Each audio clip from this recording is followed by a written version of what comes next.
Come and check out this tutorial for the skirt in Simplicity 8265. Hi YouTube, I'm Crystal of Crystalsewsandstuff.com. Welcome back to the channel where I share sewing pattern reviews, sewing tips and techniques, and other fun related content. So today I'm going to be doing a tutorial on Simplicity 8265, and we're going to be working on the skirt portion of the pattern. And this pattern is the first in a series of patterns in the Sew Wardrobe series that I've created with T of Crumpets Tea and Sewing. And she's going to be working on the jacket as well as the pants portion of this pattern, and I'm going to be working on the skirt as well as the tunic version of this pattern. Go ahead over to T's channel and check out her tutorials of the jacket and pants of this lovely pattern. But now let's go ahead and jump into the skirt tutorial for Simplicity 8265.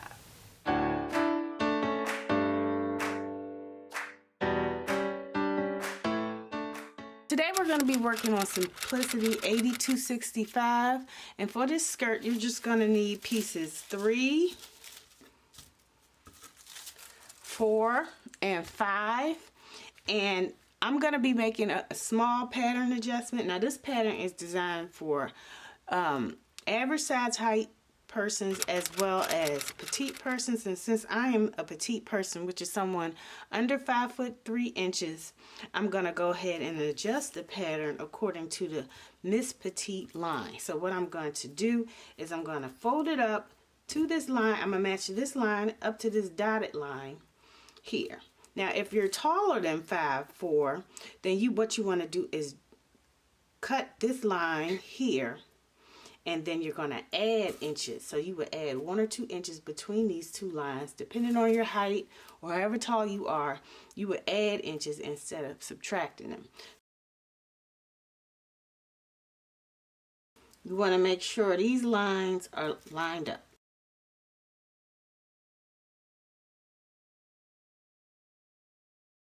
And make sure you do the same thing on the back piece.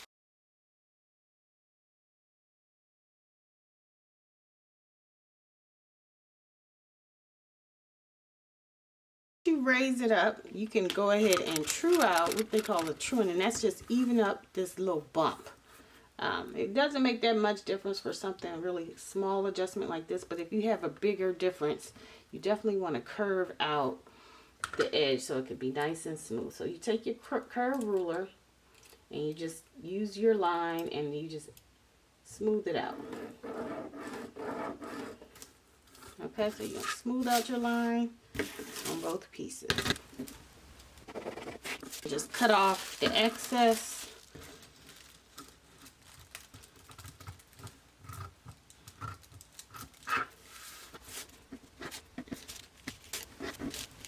So then you have a nice curve on both sides. Okay, now that we made all our pattern adjustments, we're going to go ahead and cut out the fabric. What you're going to want to do is place it on the fold. So what you want to do is cut it on the fold, and make sure with knit fabrics you want to make sure that the part that's going across your body is stretchier than the part that's going in the opposite direction. So you want the greatest amount of stretch to be going this way because your fabric is going to be going around your body. And so you want to double check that, because even though this is the selvage and it's usually lined up with what the selvage is, and if you don't know what the selvage is, that is the end of the fabric that comes off the fabric roll when they make fabric, and you can tell because it's a little bit thicker and it's just different kind of coloration to it. So that's how you can kind of tell where the selvage is, and usually the greatest amount of stretch is aligned with the selvage, and that's how you fold it. So you fold it with just selvage parallel to the selvage. But sometimes with knits it's in the opposite direction, so you want to go ahead and check that because you always want the greatest amount of stretch to go around your body. Okay, so when you pin, you want to make sure you pin it right along the edges in the direction of the lines,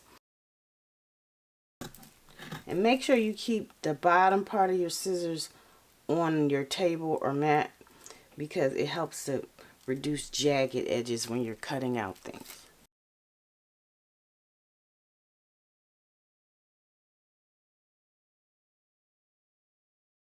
Okay, so after you cut out your fabric, you want to make sure you mark your notch. So what you do is, I just do a little tiny snip. Make sure you don't go past too deep. You want to stay within the seam allowance, and the seam allowance is 5/8 inches. There's also a notch up at the top. So a notch here on the side, and then there's a notch up top. So you don't want to miss any of your notches. So after you have your notches marked out, you're gonna have, the next thing you're gonna have to do is mark your darts. So this one way to mark your darts is to go ahead and use your tracing paper, and this is tracing paper, I believe, from Clover. And you take your tracing paper, and then you have a tracing wheel as well, and this is from Clover. And what you do is you're just gonna lift up, and you always want to mark your fabric on the wrong side of the fabric. So we have the right sides of the fabric facing when we folded it in, and then but we want to go ahead and mark the wrong side, which is the part that's on the outside. So what you do right there is you're going to lay your tracing paper down, and then on top of the fabric with the colored side down, and then you take your tracing paper and you're just gonna roll over it with your tracing paper along the lines for your size.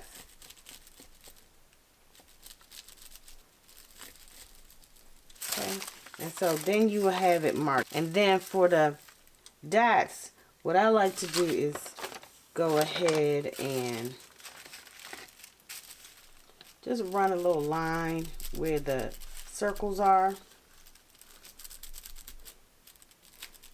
for my size. So I'm doing a size 16, so I'm doing the dart that's size 16 to 18. Another way to do it is to take a pen and use a piece of chalk, and you just mark a dot right here where that dot is, and you stick a pin in the next dot,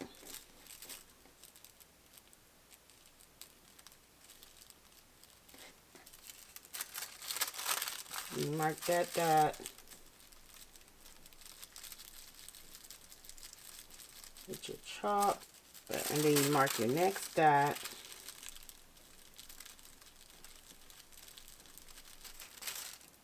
like that. And so, and then you can kind of mark where the darts end, like that. Okay, so what you will have your darts like that. And then what you can do is take your ruler and just draw out the lines. And you can use one of these, like, it's called a Choco ruler, and it's easy to roll.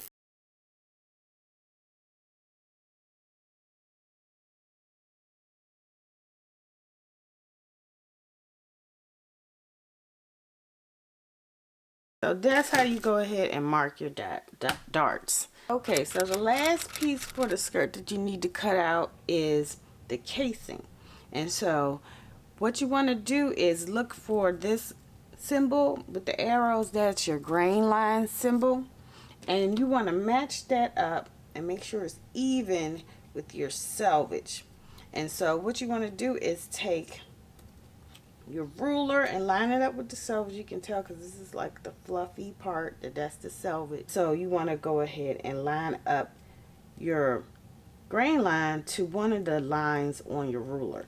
So that make sure it's even on the bottom and then even here. So you can adjust your pattern piece to make sure it's perfectly even on a line. So you just choose a line and make sure both sides of that arrow are even on the line that you choose. Okay, so after you pin it, you cut it out, and you have to cut out 2 for this for the casing. Okay, so after you cut that out, you want to mark your notches. So you have notches on the sides here, on the bottom, and the other side, and then you have a notch here at the top. Okay, so after you get all your notches, you want to go ahead and mark your dots. So you have dots here, and so you make sure you choose the dot for your size. Okay, and after you do that, then you're going to mark this center front and back line. So what you do is you use your pen to mark the center front and back. So you put a pin through the line and you mark a line right here. And then you also mark a line right in the back. And then what you can do is turn it over and then just use your ruler again. You can use your mat if you have one as a guide. And then you're going to go ahead and just draw a straight line. Ready to go ahead and sew. Now that you have all of your pieces, piece 3, 2 pieces, piece 4, 1 piece cut on the fold, and piece 5, 1 piece cut on the fold, and everything is marked. So now we're ready to sew. So the first step in our sewing directions is to go ahead and sew up the darts on piece number 5, which is your back piece for skirt B. And so what you're gonna do is you're gonna, where you previously marked your dart, you see you have 2 dots and then a point. So what you're gonna do first is fold your dart like this, and then you want your dart lines to match on both sides. You're gonna wanna go, so you wanna put your pin in the dot and then go ahead and pin it flat through the line. So like that. And then you're gonna continue pinning, checking to make sure you got the line on both sides, and you pin down. And then when you get to the point where the dot is at the bottom, you put a pin right here on that bottom point. And so that's how you pin your dart. And then what you're going to do is do the same thing for your other dart. So once you have your darts marked, we're going to go ahead to the sewing machine and we're going to sew down the darts. Okay, so what we're going to do is sew down the dart. So you're going to start at your 2.5 millimeter stitch, and then you're going to sew on the dart directly on the line.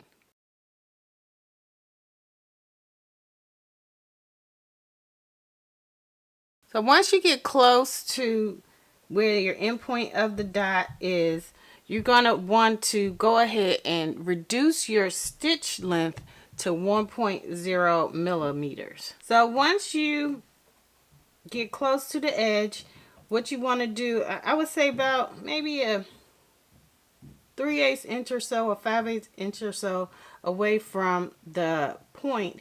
What you want to do is reduce your stitch length to 1.0, and after you reduce your stitch length, you go ahead and sew to the end, but you're going to sew right off of your end dot. Let me show.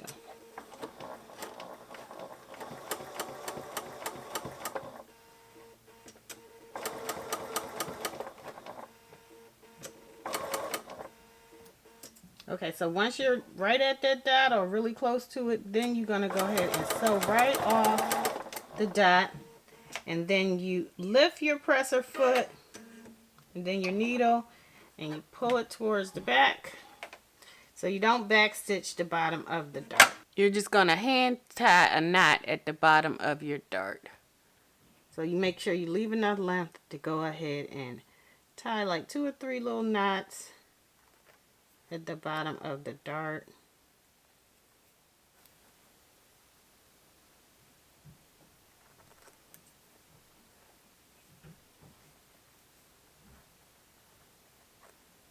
Okay, and then you're gonna go ahead and trim that.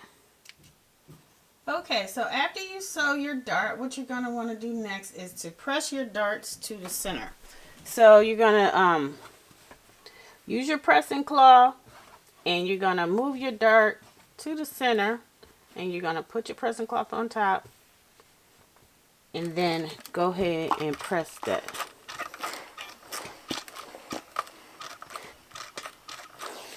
Then you can also press it from the front if you want to make sure they're even more flat.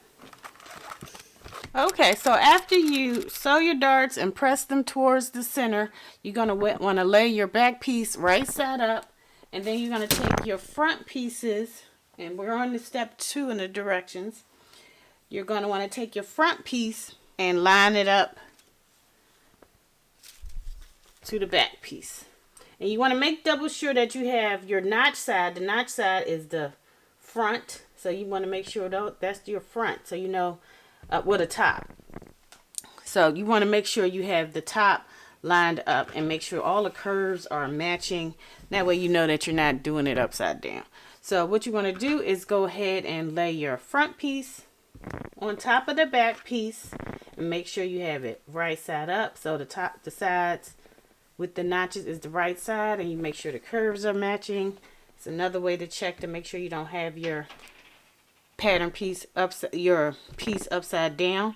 And then you're going to match your notches. So you should have a notch on the side. So you want to go ahead and pin your notches together first.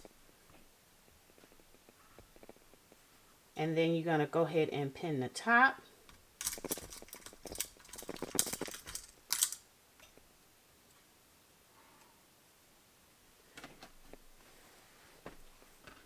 And then you're going to pin the bottom.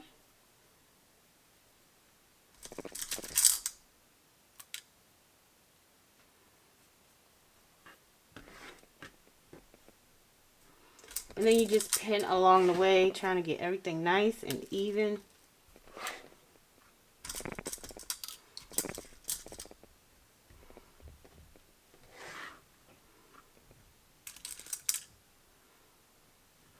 And so make sure you're pinning perpendicular so it's easy to pull out while you're sewing. So go ahead and pin your other side as well.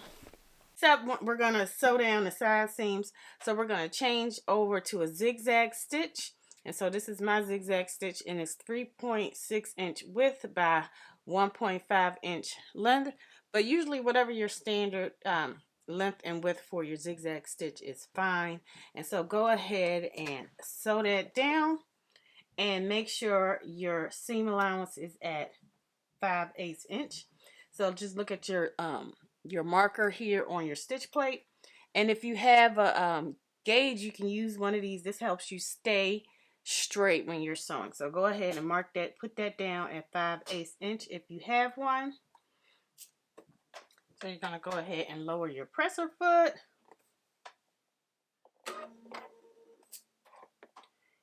And then you're going to sew down. You can back stitch. And then you go ahead and sew that down. And you can back stitch at the end. And then you're just going to repeat that on the other side. So the next thing you're going to want to do is press out your seams. So go ahead and lay your seams flat with your hand. So kind of finger press it out.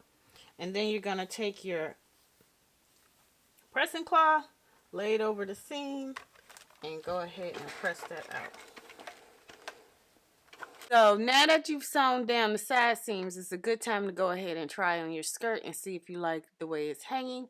And if you do, then the next thing you can do is go ahead and serge your seams down. This is an optional step to go ahead and serge the seams down because it is knit and it won't fray. And so you can just leave it like this, or you can zigzag the stitches or use your overcast stitch on your sewing machine to get you a serged look without having a serger.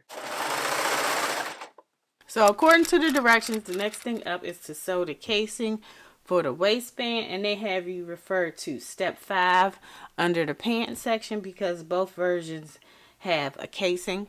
So anyway, step 5 asks you to sew down the side seams of your casing. So you're going to sew this side down at 5/8 inch, and then on the right side, on the other side with the marked dots, you're going to just sew down to the dot and back stitch right here, and then you're going to go from the dot down to the bottom and make sure you back stitch right here as well.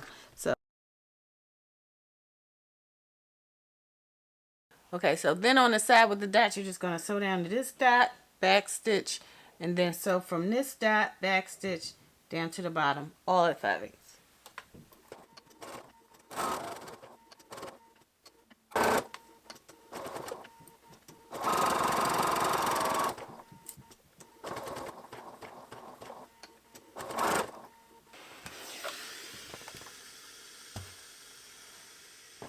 Okay, so after you have sewn your casing pieces together and press them out.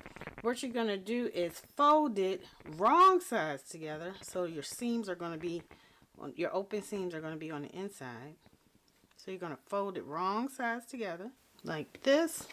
Okay, so once you have everything pinned, you're going to baste the top of the casing, and you can do this on the machine by stitching at your longest stitch length all the way around, or you can do it by hand. I prefer to do it by hand lately because it's easier for your basting stitches to come out. You just go in and out with really wide stitches, and it doesn't take long because the stitches are wide and they're easy to come out. Okay, so after you have your casing basted together, whether you did it by machine or by hand, you want to go ahead and place your casing band on the skirt. So what you're going to do is make sure your skirt is right side out, and you're going to place your casing on top of the skirt pieces, and you're going to match up the side seam of the skirt. You want all your cut edges together. So you're going to match up the seam of the skirt here, and you pop a pin in it. The reason you baste it ahead of time is to keep things from shifting while you sew it. So once you have everything pinned, you're going to go ahead and sew all the way around the top band at 5/8 inch. So we're going to go ahead and sew this around at 5/8 inch, starting on the seam.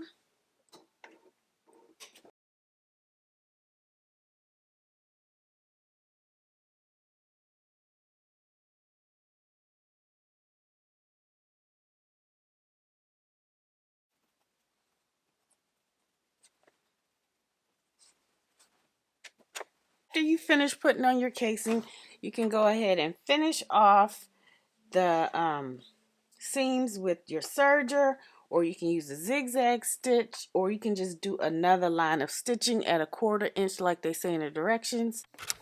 Okay, so once you get, so go get your elastic, your 1 inch elastic, and measure it around your waist where you like for your skirt to hang, and then you're going to overlap it about 1 inch, and then you're going to go ahead and snip that off, and that's how you determine your waist length.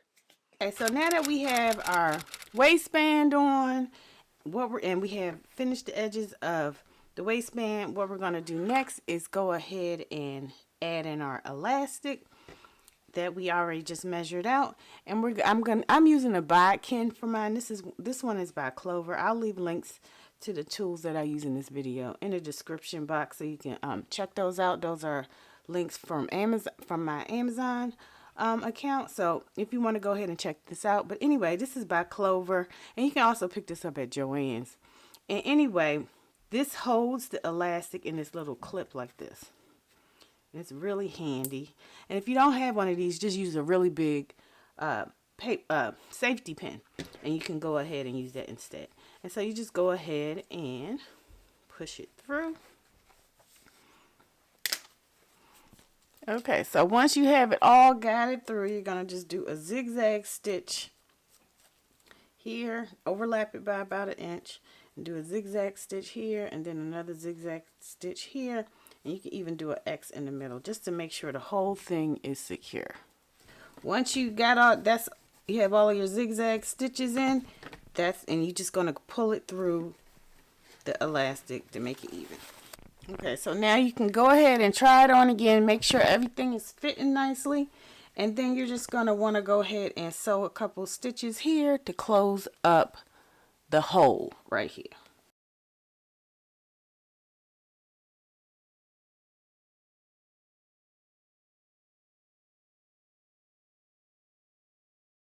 Okay, so I tried on my skirt, and it's way too long for me still, so I'm going to be taking off 5.5 inches. So I'm using this is pretty much a quilting ruler, and I'm using this ruler, and I'm going to go ahead and just lop off 5.5 inches, because the width of this ruler is 6 inches. I'm going to go ahead and take off 5.5. And I'm going to use my rotary cutter for this, but you can also just use scissors to go ahead and cut that off.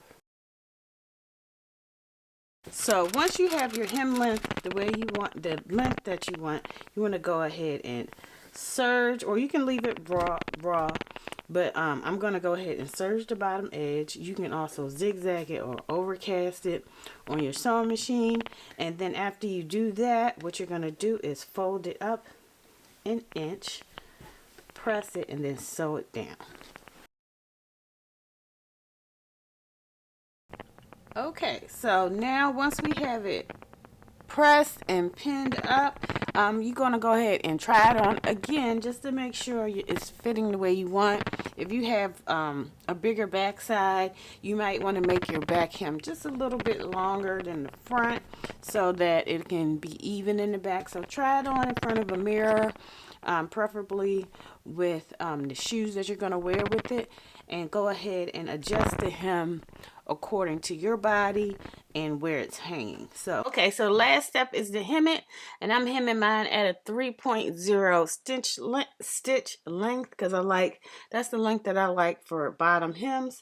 And so what I'm gonna do is go ahead and start at the seam and just gonna go ahead and sew all the way around. I have my seam guide, which is really helpful to keep your stitching straight.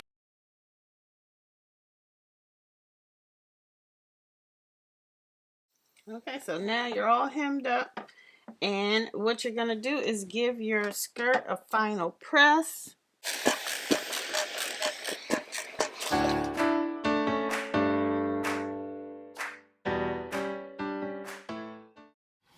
Alright, thank you so much for watching. Please let me know what you think about the tutorial in the description box. And if you got some value from this tutorial, go ahead and hit that like button. And if you haven't already, please go ahead and hit the subscribe button and the bell notification so you won't miss any upcoming tutorials from the channel. Alright, thank you so much for watching. Take care. Bye.